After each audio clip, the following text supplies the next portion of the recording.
नमस्कार सर्वांना, स्वागत आहे तुमचं माझ्या श्रद्धेची पहाट या चॅनलमध्ये। आजचा आपला विषय आहे कशी करावी मंगळागौरीची पूजा। समजून घ्या संपूर्ण विधी। पवित्र अशा श्रावण महिन्याला सुरुवात झाली आहे। श्रावण महिन्यातील प्रत्येक मंगळवारी नवीन लग्न झालेल्या पहिली 5 वर्ष हा सण साजरा करतात। 5 वर्षानंतर या व्रताचं उद्यापन करण्यात येतं। नवीन लग्न झालेल्या आणि सौभाग्यवती महिलांना बोलावून हा सण एकत्रितपणे साजरा केला जातो। पूजा झाल्यावर रात्री जागरण केलं जातं। पूर्वीच्या काळात महिलांना विरंगुळा आणि एकत्र येण्यासाठी हे सण साजरे करत होते। आजही धावपळीच्या जगात महिला आणि नातेवाईकांनी एकत्र येत शरीराला व्यायाम, मनाला चपळता आणि आनंद आणि चैतन्य देणारे हे खेळ आजही खेळणं गरजेचं आहे। मंगळागौरीची पूजा नक्की काय असते, मंगळागौरी का पूजली जाते, याचं उद्यापन कसं होतं, मंगळागौरीची कथा काय आहे, मंगळागौरीच्या पूजेचा विधी काय असतो, याबद्दल आज आपण जाणून घेणार आहोत। का करतात मंगळागौरीची पूजा? श्रावणात मंगळागौरी पूजा का केली जाते, तर पती पत्नीमधील प्रेम आणि निष्ठा वाढावी यासाठी भगवान शंकर आणि माता पार्वतीचा आशीर्वाद आणि त्यांची कृपादृष्टी मिळण्यासाठी ही पूजा केली जाते। आपल्याला अखंडित सौभाग्य, धनधान्य, पुत्रपौत्र इत्यादी प्राप्त व्हावे व पतीला दीर्घायुष्य प्राप्त व्हावे ह्या उद्देशाने संकल्पपूर्वक मंगळागौरीचे पूजन करतात। मंगळागौर ही पारंपरिक सौभाग्यदायी देवता मानली जाते। गौरी म्हणजे पार्वती, तिचे प्रत्येक श्रावणी मंगळवारी पूजन केले जाते। मंगळागौरीचा पूजा विधी। या दिवशी नवीन लग्न झालेल्या स्त्रिया सकाळी स्नान करून शुचिर्भूत होऊन सोवळे नेसून पूजेला बसतात। प्रथम आपल्या इष्टदेवतांना हळदी कुंकू वाहून देवापुढे विडा म्हणजेच विड्याचे 2 पाने व त्यावर एक सुपारी ठेवून देवाला नमस्कार करावा। गुरुजींना, वडील माणसांना नमस्कार करून आसनावर बसावे व पूजेला सुरुवात करावी। इष्टदेवतेला नमस्कार करावा। कुलदेवता, ग्रामदेवता, स्थानदेवता, वास्तुदेवता यांचे स्मरण करून नमस्कार करावा। गणपतीचे म्हणजेच विघ्नहर्त्याचे स्मरण करावे व त्याला नमस्कार करावा। सर्व मंगल मांगल्ये शिवे सर्वार्थ साधिके शरण्ये त्र्यंबके गौरी नारायणी नमोस्तुते अशी देवाची प्रार्थना करावी व अखंडित सौभाग्य, पुत्रपौत्र, धनधान्य, दीर्घायुष्य यासाठी श्री मंगळागौरीचे पूजन करावे। तांदळावर सुपारी ठेवून गणपतीचे ध्यान करावे। सुपारी ताम्हणात घेऊन पळीभर पाणी घालावे। सुपारी तांदळावर ठेवून त्याला कापसाचे 5 मण्यांचे गेजवस्त्र वाहावे। त्यावर हळदी कुंकू, गंध, फूल, अक्षता वाहाव्यात। यज्ञोपवीत वाहावे। शेंदूर बुक्का वाहावा। तांबडे फूल दुर्वा वाहाव्या। उदबत्ती ओवाळावी। निरांजन ओवाळावे। गुळ खोबऱ्याचा नैवेद्य दाखवावा। कलश पूजन नंतर तांब्याची पूजा करावी। तांब्याला गंध, अक्षता, फूल वाहावे। घंटा पूजा नंतर घंटेची पूजा करावी। घंटेला गंध, अक्षता, फूल वाहावे। घंटा वाजवावी।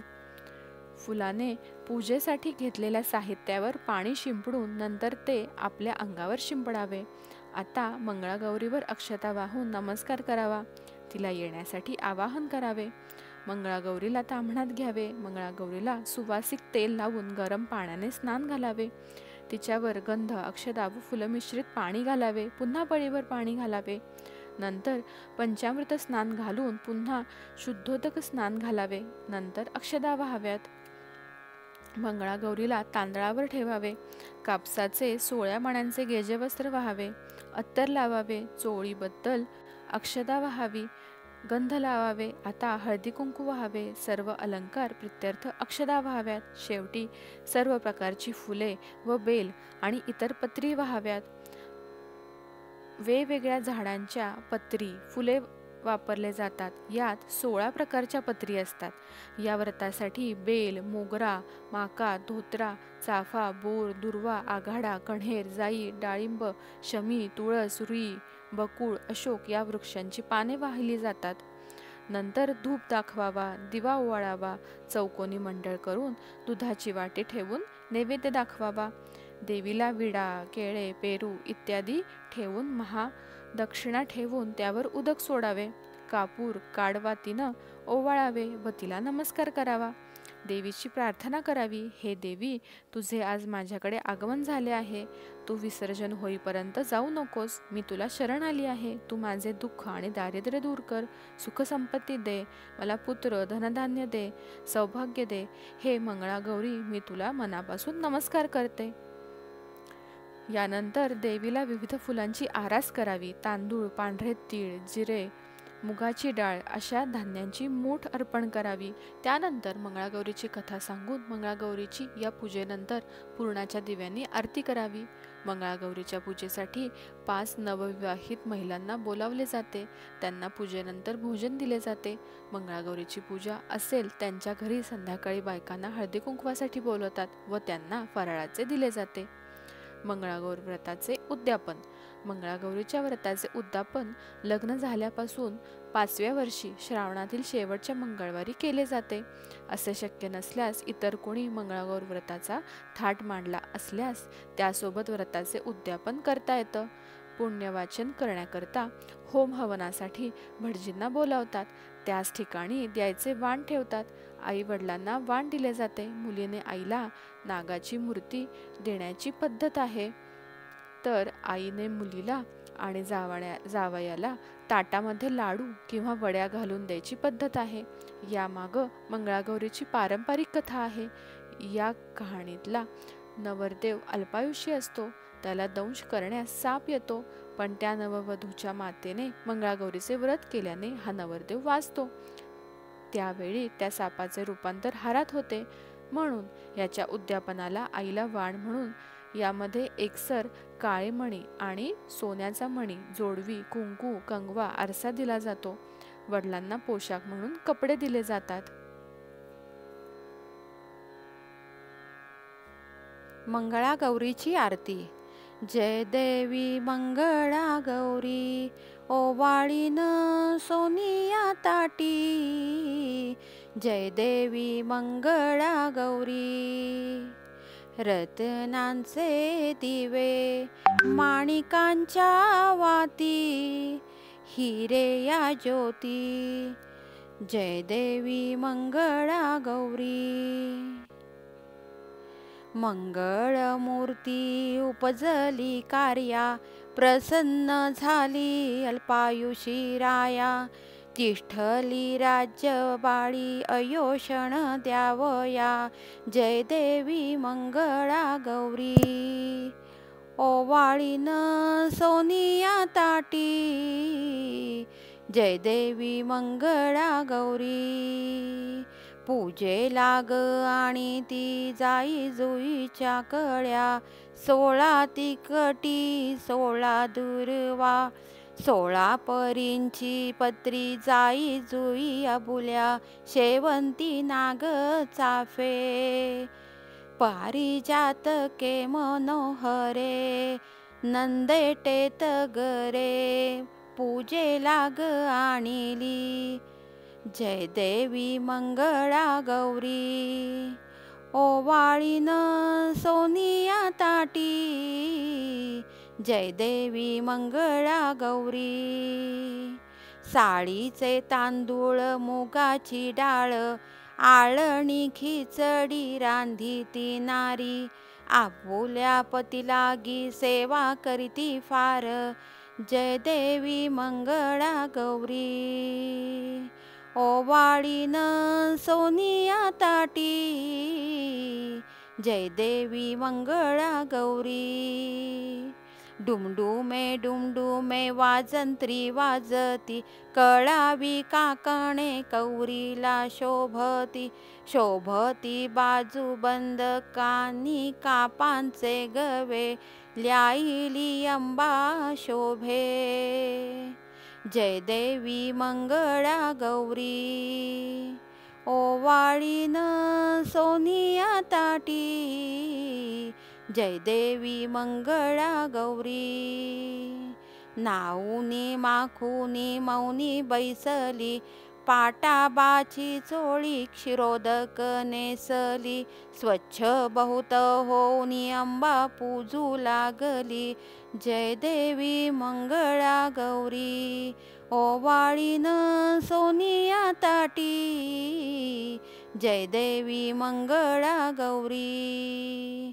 सोनिया ताटी घातिल्या पंचारती, मध्ये उजळती कापुराच्या वाती. करा धूप दीप आता नैवेद्य षड्रस पक्वाने, ताटी भरा बोने. जय देवी मंगळा गौरी. ओवाळीन सोनिया ताटी, जय देवी मंगळा गौरी.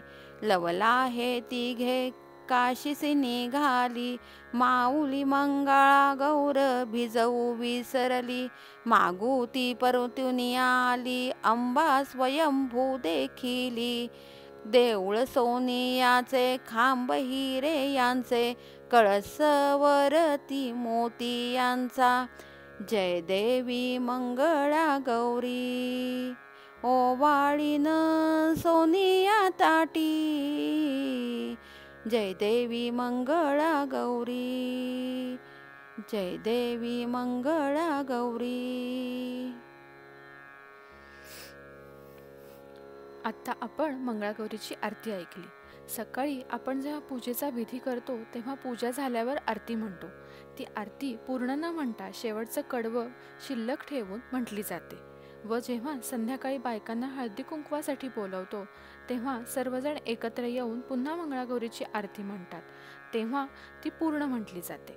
दुसऱ्या दिवशी दररोजच्या पूजेबरोबर मंगळागौरीला दही भात किंवा दही पोह्याचा नैवेद्य दाखवावा व पाट किंवा चौरंग ज्याच्यावर पूजा मांडली आहे तो हलवावा आणि अशा प्रकारे मंगळागौरीचे विसर्जन करावे. चला तर आता आपण वाचूयात कहाणी मंगळागौरीची. आटपाट नगर होतं. तिथे एक वाणी होता. त्याला काही मुलगा नव्हता. त्याच्या घरी गोसावी येई, अल्लख म्हणून पुकारा करी. वाण्याची बायको भिक्षा आणि निपुत्रिकाच्या हातची भिक्षा घेत नाही म्हणून चालता होई. ही गोष्ट तिने नवऱ्याला सांगितली. त्यानं एक युक्ती केली. दाराच्या आड लपून बस, अल्लख म्हणताच सुवर्णांची भिक्षा घाल. अशी भिक्षा जोळीत पडताच बोवांचा नेम मोडला. बाईवर फार रागावला. मुलबाळ होणार नाही असा शाप दिला. तिनं त्याचे पाय धरले. बोवाने उशाप दिला. बोवा म्हणाले, आपल्या नवऱ्याला सांग, निळ्या घोड्यावर बस, निळी वस्त्र परिधान कर, रानात जा, जिथं घोडा अडेल तिथं खण, देऊचं देऊळ लागेल, तिची प्रार्थना कर, ती तुला पुत्र देईल. असं बोलून बोवा चालता झाला. तिने आपल्या पतीस सांगितलं. वाणी रानात गेला. घोडा अडला तिथं खणलं. देवीचं देऊळ लागलं. सुवर्णांचं देऊळ आहे. हिरे जडितांचे खांब आहेत. माणकाचे कळस आहेत. आता देवीची मूर्त आहे. मनोभावे पूजा केली. त्याला देवी प्रसन्न झाली. वर माग म्हणाली. घरदार आहेत, गुरढोरं आहेत, धनधान्य आहे. पोती पुत्र नाही म्हणून दुःखी आहे. देवी म्हणाली, तुला संततीचे सुख नाही. मी प्रसन्न झाले आहे तर तुला देते. अल्पायुषी पुत्र घेशील तर गुणी मिळेल. दीर्घायुषी घेतलास तर जन्मांध होईल. कन्या घेतलीस तर बालविधवा होईल. इच्छा असेल ते मागून घे. त्यानं अल्पायुषी पुत्र मागितला. देवीनं आपल्या मागल्या बाजूला जा, तिथं एक गणपती आहे. त्याच्या मागं आंब्याचं झाड आहे. गणपतीच्या दोंडावर पाय दे. एक फळ घे. घरी जाऊन बायकोला खाऊ घाल, म्हणजे तुझा कार्यभाग होईल असं सांगितलं. नंतर देवी अदृश्य झाली. देवळामागं गेला. गणपतीच्या दोंडावर पाय दिला. झाडावर चढला. पोटभर आंबे खाल्ले. पोटभर घरी नेण्याकरता घेतले. खाली उतरून पाहू लागला. तो आपल्या मोठेत आंबा एकच आहे असं 4-5 वेळा झालं. गणपतीला त्रास झाला. त्याने सांगितलं, तुझ्या नशिबी एकच फळ आहे. फळ घेऊन घरी आला. बायकोला खाऊ घातलं. ती गरोदर राहिली. दिवसामास गर्भ वाढू लागला. 9 मास पूर्ण झाले. वाण्याची बायको बाळंतीण झाली. मुलगा झाला. उभयतांना मोठा आनंद झाला. दिवसामासी वाढू लागला. 8व्या वर्षी मुंज केली. 10व्या वर्षी लग्न करा म्हणाली. काशी यात्रेशिवाय लग्न करणं नाही असा माझा नवस आहे असा जबाब दिला.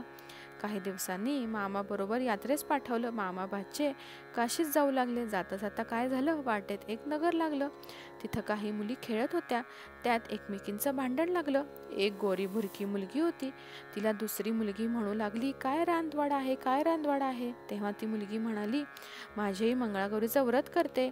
आमच्या कुळावंशामध्ये कोणी रान होणार नाही. मग मी तर तिची मुलगी आहे.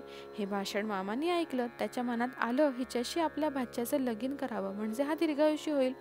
परंतु हे घडतं कसं. त्या दिवशी तिथं त्यांनी मुक्काम केला. इकडं काय झालं त्याच दिवशी त्या मुलीचं लग्न होतं. लग्नाच्या वेळीस नवरा मुलगा मांदा झाला. मुलीनं आईबापाला पंचायत पडली, पुढं कोणीतरी प्रवासी मिळेल तर बरं होईल, त्याला पुढं करून वेळ साजरी करू म्हणून धर्मशाळा पाहू लागले. मामा भाचे दृष्टीस पडले. मामापासून भाच्याला नेलं, गोरज लग्न लावलं.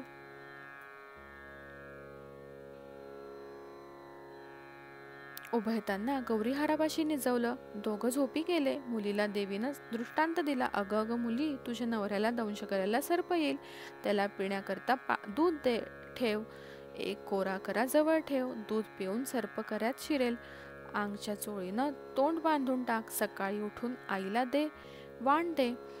तिने सर्व तयारी केली. दृष्टांताप्रमाणे घडून आलं. काही वेळानं नवरा उठला, भूक लागली म्हणू लागला. लाडू खायला दिले. फराळ झाल्यावर त्यानं तिला आपली अंगठी दिली. पहाटेस उठून ताट घेऊन भराडी गेला. मामा भाचे मार्गस्थ झाले. दुसऱ्या दिवशी काय झालं, हिनं सकाळी उठून स्नान केलं, आपल्या आईला वाण दिलं. आई उघडून पाहू लागली, तो आत हार निघाला. आईनं कन्येच्या गळ्यात हार घातला. पुढं पहिल्यावर मांडवात आला. मुलीच्या बरोबर खेळायला आणली. ती म्हणाली, हा माझा नवरा नाही, मी याचबरोबर खेळत नाही. रात्रीची लाडवाची व अंगठीची खूण काही पटेना. आईबापांना पंचायत पडली, हिचा नवरा कसा सापडतो. नंतर त्यांनी अन्नछत्र चालू केलं. जो ब्राह्मण येईल त्याचे पाय अंगठी घालून मुलीनं धुवावे, आईने पाणी घालावे, भावानी गंध लावावं आणि बापानं विडा द्यावा, असा क्रम चालू केला. शेकडो लोक येऊन जेवू लागले. इकडे मामा भाचे काशीस गेले, पुष्कळ दानधर्म केले, तीर्थयात्रा केल्या, ब्राह्मणाचे आशीर्वाद घेतले. इकडे एके दिवशी भाच्यास मूर्छा आली. यमदूत प्राण न्यायला आले. मंगळागौर आडवी आली. त्या दोघांचं युद्ध झालं. यमदूत पळून गेले. गौर तेथे अदृश्य झाली. भाच्या जागा झाला. तसा आपल्या मामास सांगू लागला, मला असं स्वप्न पडलं. मामा म्हणाला, ठीक आहे, तुझ्यावरचं विघ्न टळालं, उद्या आपण घरी जाऊ. परत येऊ लागले. लग्नाच्या गावी आले. तळ्यावर स्वयंपाक करू लागले.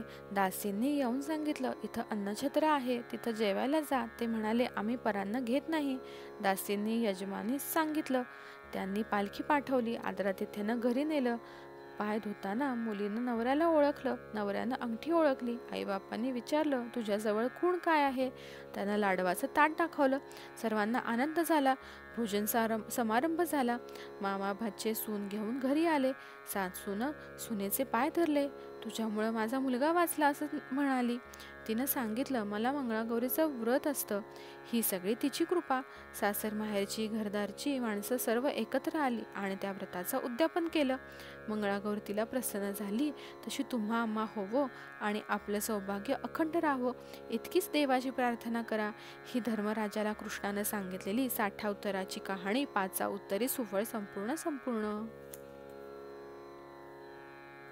कसा वाटला तुम्हाला हा माझा आजचा व्हिडिओ? आवडला असेलच.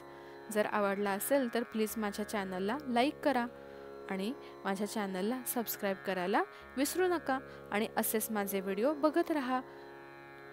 Thank you for watching.